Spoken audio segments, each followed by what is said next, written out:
In this video, I show how I upgraded my kiln from a KilnSitter to a touchscreen control unit. This video is for entertainment purposes and should not be taken as any kind of official how-to. Having a licensed electrician, which I am not, perform modifications to your kiln is always the smartest thing to do. Before starting this, I made sure the kiln was unplugged.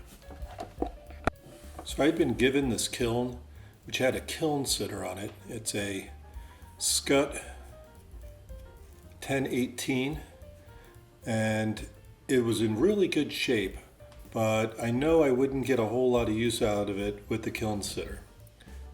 The way a KilnSitter works is you have that little toggle there, and then inside there's a little cone that sits on this thing, and as the cone bends, it releases the mechanism on the outside and it shuts off. I contacted Skutt and I ordered a new controller unit, the touchscreen variety, which was moderately expensive, but seeing as I got the kiln for free, I thought it would be worth the investment. The only other thing I had to buy was this thermal coupler. First thing I did was I started to remove the old controller, a few screws, and it lifts off some pins on the right hand side, and the controller is pretty much taken off, but there were a couple glitches along the way.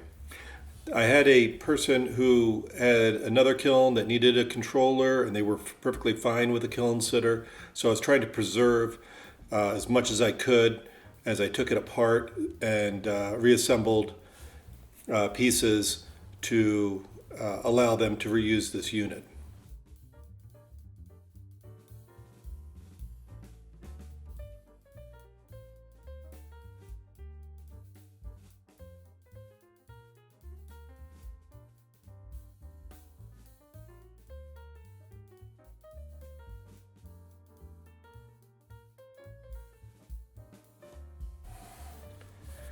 One of the tricky parts in the disassembly was extracting that piece that held the small cone. It is in a ceramic tube about 1 inch in diameter, and it goes all the way into the control box. So I had to remove this cover plate in order to extract that from the kiln body without breaking it.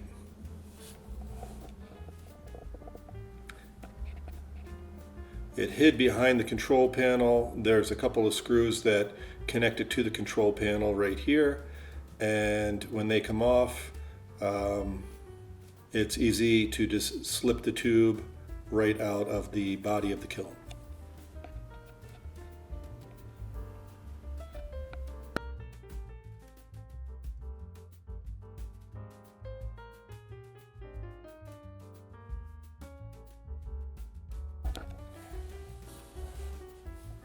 I removed all the connectors to the dials.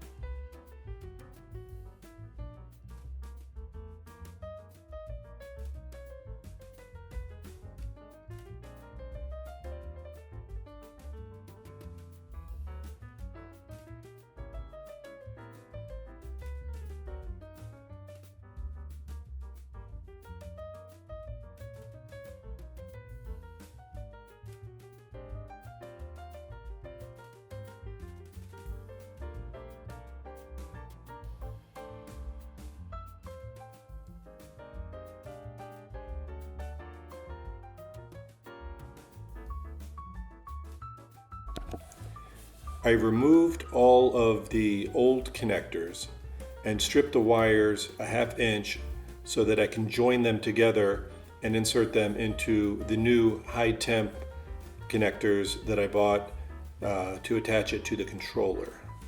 It's important that you use ones that are specifically for high temperatures, as a lot of the cheaper ones have plastic and thinner gauge metal that could melt at the high temperatures that the kiln is subjected to.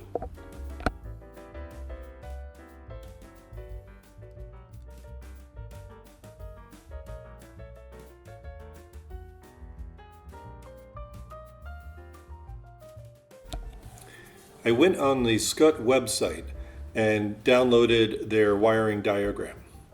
Each section has two heating elements in it. One end of each of the elements is connected together to one terminal, and then the other ends of the elements are connected to the second terminal. And the same thing repeats for the other section. This way, each connection is leading into both elements and then leading back out. And that's the flow of the electricity heating the coil. So the four elements, A, B, C, and D, can be joined together in two different ways. You could have B and C joined together and A and D, or you could have B and D joined together and A and C. Just as long as you have one wire from each element joined together, it's perfectly fine. I twist the wires together tightly. Some people like to use connectors when they do this. And then I insert the high temp connector. I like to twist it around, make sure that the wire's showing through. And these crimpers make a real good tight connection. Just make sure you have the right color code for the diameter of the wire connector. And test to make sure that it is good and snug. And I'll do this for each of the others.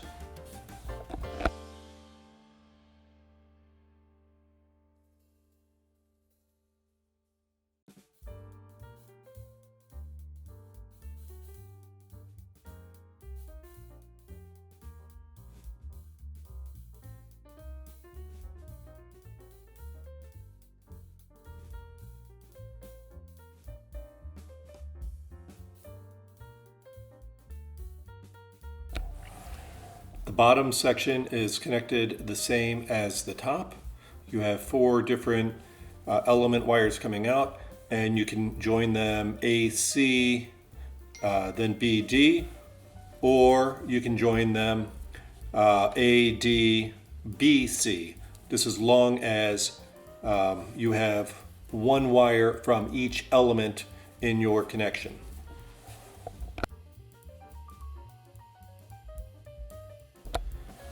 Before we hang the controller, I need to install the thermocoupler. Now you'll notice that the thermocoupler is much smaller than the hole. We need to center it in the hole. We'll make a piece to go around that to fill in the airspace out of brick. I can't get my Sharpie in here to mark it properly, so we'll just have to measure it and do a connection by drilling the holes on that spacing. It should be centered if we center our ruler, and that should work. So using my measurement, I'll mark it and then drill it. It's just sheet metal. Basically sheet metal screws hold the thermocoupler to that piece.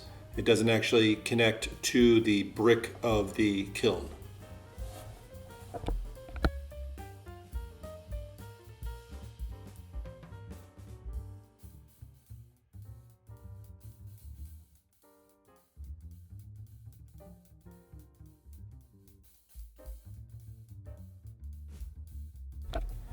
Be careful when drilling, because the drill bit may want to wander around a little bit without a center punch. It's hard to get a center punch in there. I could remove this whole plate, but I'm pretty confident in my drilling. 2 sheet metal screws in. Don't over tighten. You could break the porcelain of the thermocoupler.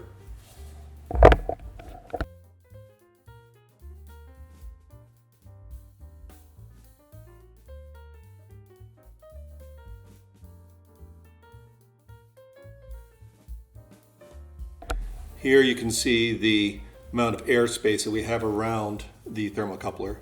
So what we need to do is basically make a tube like this out of soft fire brick. I did this by drilling it with a 1/2 inch drill, and then I also marked it out for 1 inch and just took it to a bandsaw. A bandsaw cuts this stuff really nice and it fits right on in there. I'll hit it with a little bit of refractory cement to seal it up the rest of the way. But it's a pretty good fit as it is. Next, we will connect the posts to the holders that are on the kiln, and using only the top and bottom.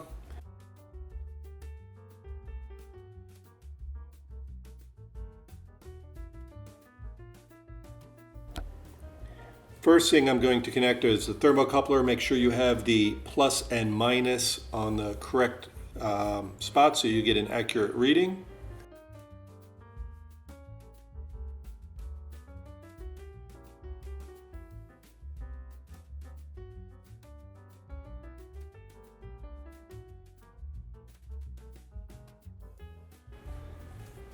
And then we will connect the upper section to 1 and 2.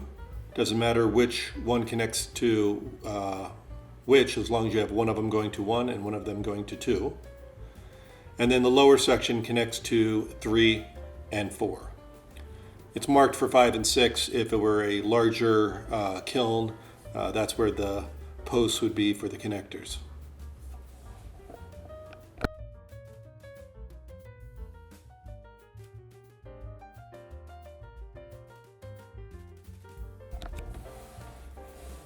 Attaching the new controller, I used the same holes from before. They luckily lined up, and there were as many connector holes as there were originally for the 2 sections, 1, 2, 3, and 4.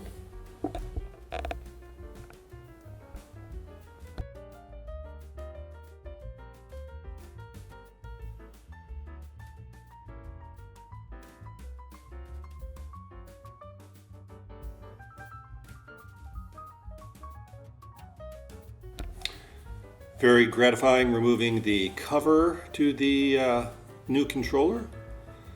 We will reconnect it to power.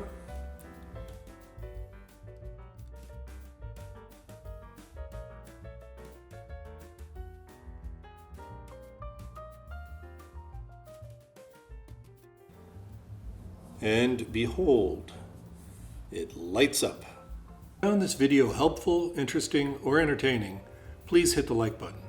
If you would like to be alerted to future videos, please click the subscribe button. I have added links in the description for tools I have used and where you can find them.